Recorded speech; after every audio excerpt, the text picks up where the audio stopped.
Iran पर फिर हमला कर सकता है अमेरिका। ईरान को लेकर राष्ट्रपति ट्रंप का बयान आया है, ईरान पर फिर कर सकते हैं हमला। रॉयटर्स के हवाले से यह बड़ी खबर सामने आ रही है। तो बार बार डोनाल्ड ट्रंप की तरफ से धमकी का सिलसिला जारी है ईरान के लिए। और इधर ईरान जंग के बाद अमेरिका ने वॉर बिजनेस शुरू किया है। खाड़ी देशों को अमेरिका से हथियार मिलेंगे और 82,000 करोड़ के हथियार अमेरिका बेचेगा। दरअसल ईरानी हमलों के बाद खाड़ी देशों में डर पैदा हुआ। खाड़ी देश सैन्य तैयारियां मजबूत करने में जुट गए और इस बीच ही ये बड़ी खबर है कि 82,000 करोड़ के हथियार अमेरिका बेचने वाला है और अब वॉर बिजनेस करेगा।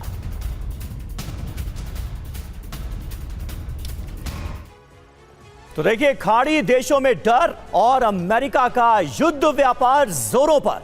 कितने करोड़ के हथियार बेचेगा अमेरिका? एक बहुत बड़ा आंकड़ा आपके सामने है। 82,000 करोड़ रुपए के हथियार बेचने की तैयारी हो रही है। किन देशों को यह हथियार बेचे जाएंगे? कतर, यूएई, कुवैत, सऊदी अरब, बहरीन, ओमान, वो तमाम खाड़ी देश जो कि ईरान के हमलों का शिकार हुए। अमेरिका ने ईरान पर हमला किया और नतीजा खामियाजा इन्हें भुगतना पड़ा।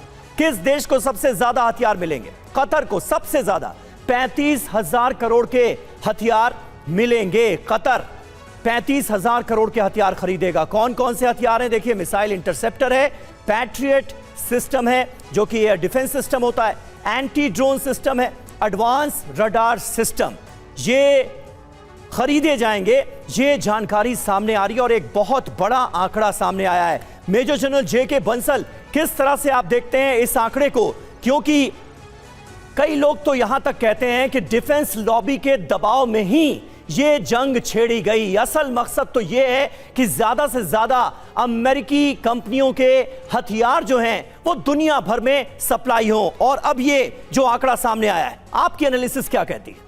देखिए, ये तो बिल्कुल क्लियर है कि 8.5 बिलियन डॉलर के हथियार अभी गल्फ कंट्रीज़ को बेचे हैं। लेकिन ये युद्ध इस वजह से शुरू किया गया है, मुझे नहीं लगता कारण उसका ये है कि अमेरिका जितने भी हथियार की डिमांड है वो पूरी नहीं कर पा रहा, यूरोपियन कंट्री तक को नहीं दे पा रहा। तो ऐसी स्थिति में जब पूरा उनका मार्केट भरा हुआ है तो उसके लिए हथियार की वजह से नहीं किया गया। ये तो एक अमेरिका ने जो देखा है कि ईरान की एक जिद थी न्यूक्लियर वेपन को बनाने की और इजराइल का भी प्रेशर था, और अगर ये युद्ध नहीं होता तो ईरान कभी भी अमेरिका और इजराइल के ऊपर अटैक कर सकता था, जिस तरह की तैयारियाँ ईरान ने की हुई थी। और अब देखने को ये मिला है कि अमेरिका भी प्रोटेक्ट नहीं कर पाया ईरान जो कि हमले से गल्फ़ के कंट्रीज़ को, तो उन्होंने अपने हथियार खरीदने शुरू कर दिए हैं ईरान अमेरिका से। और इजराइल ने भी अपना जो आयरन डोम यूएई को दे दिया है। इसके अलावा अभी यूक्रेन के राष्ट्रपति ने भी विजिट किया था गल्फ़ कंट्रीज़ को और वो भी उनको रक्षा में सहयोग दे रहे हैं, जिससे कि जो एंटी ड्रोन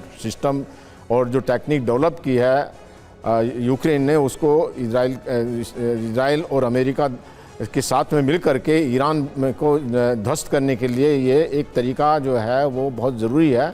और अब ये चिंता सता रही है जो गल्फ़ कंट्रीज़ हैं। वो कहते हैं कि जो गल्फ़ कंट्रीज़ के अंदर में ईरान अब एक किम की तरह से है, जैसे किम सबको डराता रहता है, इसी प्रकार से ये अमेरिका के ना जाने के बाद में तो और ज़्यादा जो इस तरह का सिस्टम आएगा। तो इसलिए अभी अपनी रक्षा के लिए जो गल्फ़ कंट्रीज़ हैं उनको हथियार लेना और सुरक्षा करना बहुत ज़रूरी हो जाता है। और इसलिए अब वो ये भी चाहते हैं कि ईरान को पूरी तरह से कमज़ोर किया जाए। तो यही मौका है जब अमेरिका ईरान से न्यूक्लियर वेपन्स को ख़त्म करा सकता है। अगर इस समय नहीं हुआ तो कभी नहीं होगा। और ईरान हर बात को मानने के लिए तैयार है, लेकिन न्यूक्लियर वेपन देने को तैयार नहीं है और हॉर्मुज़ को खोलने के लिए तैयार नहीं। तो वो प्रपोजल जो देता है बार बार 14 पॉइंट्स में भी वो क्या देता है?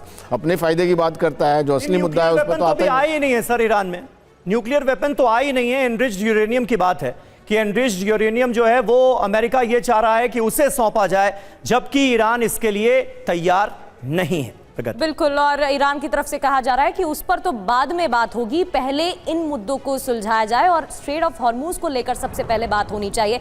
ग्रुप कैप्टन पांडे सर, जिस तरीके से युद्ध के दौरान ईरान ने खाड़ी देशों पर हमला किया, ये देखने को मिला कि इजराइल और अमेरिकी बेसिस से ज्यादा खाड़ी देशों पर हमले हुए थे। और कितना भी हो, ये समझ में आ गया है खाड़ी देशों को कि अब उन्हें अपने सेल्फ डिफेंस के लिए, अपनी रक्षा करने के लिए हथियार लेने ही होंगे। अभी हमने देखा इजराइल से आयरन डोम गया, यूएई ने उसको लिया है, तो कहीं ना कहीं वो जो डर था वो और भी ज्यादा बढ़ गया है। और इसका फायदा किसे हो रहा है? अमेरिका को। देखिए, निश्चित रूप से पूरा विश्व को विदित है कि अमेरिका एक पुराना खिलाड़ी है, अपने व्यापार के लिए हथियार बेचने में माहिर है और इसलिए वो हमेशा नए नए हथियार ईजाद करता है ताकि लोग उसको खरीदें। अब बात ये हो रही है कि जिस प्रकार से पूरे क्षेत्र का, मिडिल ईस्ट रीजन का इकोनॉमिक बैलेंस है वो डिस्टर्ब है। ऐसे हालात में अमेरिका ने कहा भाई तुम्हारे पर अटैक हुआ है, तुम हथियार नहीं ले रहे हो, क्या हो गया? और फिर इसके बाद से सिलसिला शुरू हुआ। और सोचिए कि जो 8.4 बिलियन डॉलर्स का जो ये असला दिया जा रहा है ये देशों को, उसकी जो कांग्रेस ने अभी क्लियरेंस नहीं लिया है, उसको बाईपास करके ये डोनाल्ड ट्रंप ने फैसला लिया है कि ठीक है आप दीजिए। और निश्चित रूप से पेट्रॉयट और बाकी जो डिफेंस सिस्टम है और एडवांस किट, जो एडवांस प्रिसीजन गाइडेड किट जो है वेपन सिस्टम्स हैं वो भी दिए जा रहे हैं। तो कुल मिलाकर ये है कि उनकी मारक क्षमता बढ़े, लेकिन देखना ये होगा कि ईरान जो तैयारियां कर रहा है उसके मुकाबले कितना साबित होती है। क्योंकि ये जो सीज फायर हुआ है इसके बीच में जो CNN की रिपोर्ट है कहती है कि सैटेलाइट पिक्चरें मिली हैं जिसमें कि जो मिसाइल और उनके दूसरे लॉन्चर्स जो थे जो धंस गए थे अटैक में, एयर स्ट्राइक में जो डैमेज हुआ था उसके नीचे जो दब गए थे उनको निकाला जा रहा है और उनको पुनर्जीवित किया जा रहा है। तो उनको ड्रोन वेजिंग कैपेबिलिटीज और मिसाइल लॉन्चिंग के पैड्स इनको दोबारा करके वो खड़ा कर रही है। सैटेलाइट इमेज बहुत साफ बता रही है। साथ में अमेरिका भी तैयारी कर रहा है अपने उस मारक क्षमता को बढ़ाने के लिए। हमें पता है कि वहाँ पर जो है एडिशनल फौज भेजी जा रही है। वेस्ट जर्मनी से जो है फौजें वहाँ से विड्रॉ की जा रही है और डोनाल्ड ट्रंप ने कहा है कि हम और फौजें निकालेंगे और वहाँ पर और स्ट्रॉन्ग करेंगे। कुल मिलाकर ये है कि जो जमीन पर तो हो रहा है नो वॉर नो पीस, यानी कि युद्ध भी नहीं हो रहा और शांति भी नहीं है। ये एक दुविधाजनक स्थिति है जिसको जितना जल्दी शांत नहीं किया गया तो पूरा विश्व इसकी आग में झुलसता रहेगा। बिल्कुल। और थोड़ी देर पहले हम बात कर रहे थे ईरान की तैयारियों की, लेकिन ईरान में तबाही भी तो हुई है। जो 40 दिनों तक जंग चली उसमें ईरान में जबरदस्त बमबारी हुई।